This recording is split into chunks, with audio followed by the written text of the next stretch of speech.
வணக்கம். இன்றைக்கி நம்ம மணத்தக்காளிக்காய் கீரையில் தயிர் பச்சடி பண்ணுறது பார்ப்போம். இதுதான் மணத்தக்காளிக்காய். இந்த காயோட கீரை இருக்கு இல்லையா, இதை நார்மலாக பண்ணால் கொஞ்சம் கசக்கும். அதுக்கு பதிலாக இந்த மாதிரி பச்சடி பண்ணிட்டீங்கன்னு சொன்னால் பசங்க எல்லாமே சாப்பிட்ருவாங்க. ஸோ அந்த கீரையை நல்லா வதக்கிக்கணும். பச்சை மிளகாயோட தேங்காய் சேர்த்து அரைச்சி கடுகு பெருங்காயம் தாளித்து கொட்டிடணும். அவ்வளோதான். ரொம்ப ஈஸி, பட் டேஸ்ட்டாக இருக்கும். ரொம்ப ஹெல்த்தியானது. தேங்காய் பச்சை மிளகாயோட வதக்கின கீரையை சேர்த்துடலாம்.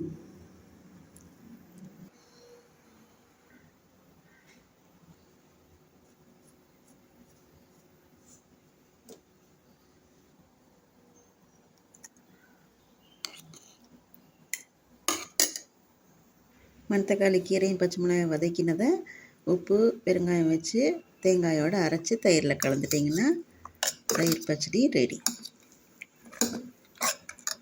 ஸோ மணத்தக்காளி கீரை பச்சடி ரெடி. ஸோ லஞ்ச் சாதம், சேப்பங்கிழங்கு கறி, தக்காளி தொக்கு, மணத்தக்காளி கீரை பச்சடி.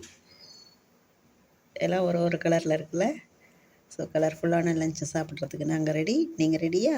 வாங்க சாப்பிட்லாம். தேங்க்யூ.